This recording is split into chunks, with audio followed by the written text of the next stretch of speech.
Nursing 431, Communication and Utilization of Nursing Research. The course learning outcomes are develop a proposal for a project that will resolve a problem in a professional work area, integrate knowledge from other disciplines when utilizing the research process, articulate the role of nursing research within clinical practice, and explore the components of the research process, apply critical thinking when relating nursing research to practice, recognize the value and relevance of research in nursing to the development of one's own professional practice and to the quality of patient care. The weekly learning outcomes are describe methods of presenting research, recognize barriers to nursing research utilization, discuss measures to facilitate nursing research utilization, discuss impact of economic issues on nursing research utilization, and prepare a research proposal presentation using the PICO question. No research project is complete until the final research report, a written or oral summary of the study, has been written. The research report should be written out even when a verbal presentation is also given. Effective writing should be clear, accurate, and concise. It should be planned and organized before the writing is begun. The results of a study should be presented in an interesting and informative manner. The research report should be presented in the order of the research process. The major part of the research report is written in the past tense because the study has already occurred. Hypotheses and conclusions are written in the present tense, and the implication and recommendations are directed toward the future. Presenting a research paper involves an oral presentation of a research report. The report is referred to or read by the investigator during the presentation. The use of an outline or audio-visual aid can greatly enhance the presentation. The presenter is usually allotted 15 to 30 minutes, and at some conferences there is also an allowance of time for questions. The advantage of this method over publishing the findings in a journal article include the opportunity to present findings that are recent, the chance to interact with those people who are interested in the study, and the ability to locate other researchers who are studying the same or similar phenomena. Posters are a visual method of presentation that may be seen by a large number of people in a short period of time. The presenters usually remain with their posters and interact with the viewers. Posters appeal to those who want to get a general overall view of the many research studies that are being conducted by nurses.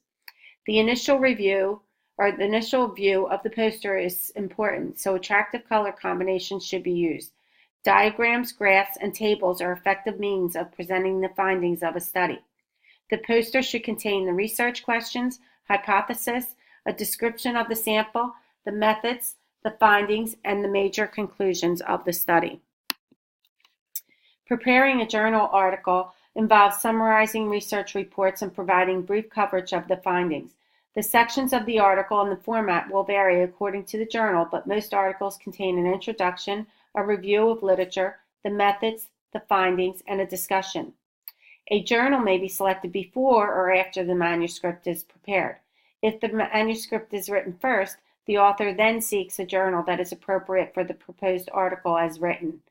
Or the author can determine the journal is most appropriate for the content of the article and then prepare the manuscript according to the guidelines of the journal and the needs of its readers.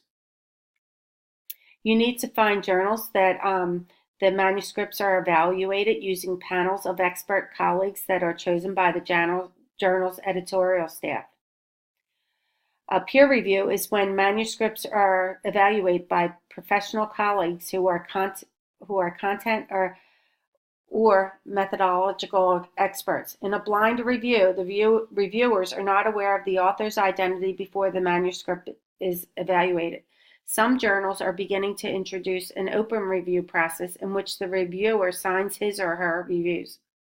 A letter of inquiry is submitted to a journal by an author to determine the journal's interest in the manuscript. The letter can contain an outline of the manuscript and important information about the manuscript.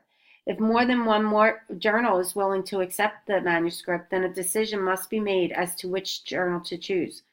A manuscript should be submitted to one journal at a time.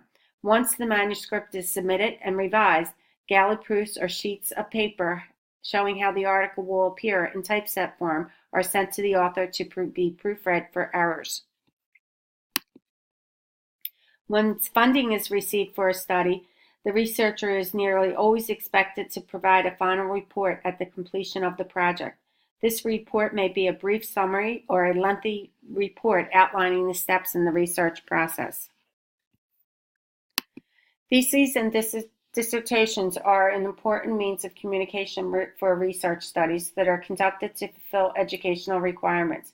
Dissertations contain more in-depth investigations than theses and provide new knowledge for the profession. Theses are usually concerned with testing existing theory, whereas dissertations focus on refining existing theories or generating new theories.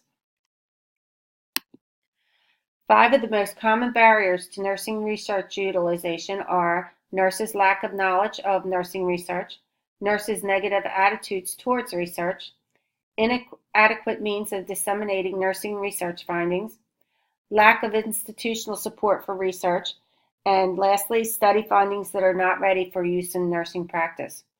A nurse's lack of knowledge of nursing research is compounded by the finding that nurses may have knowledge about research but are reluctant to change their traditional practices. Studies have shown that nurses with positive attitudes are more likely to use research findings. Attitude was more strongly correlated with research utilization than the other 2 variables that were considered: institutional support and availability of research findings. Inadequate dissemination of nursing research finding involves 2 areas. First, nursing research studies are not always published or presented at research meetings or workshops.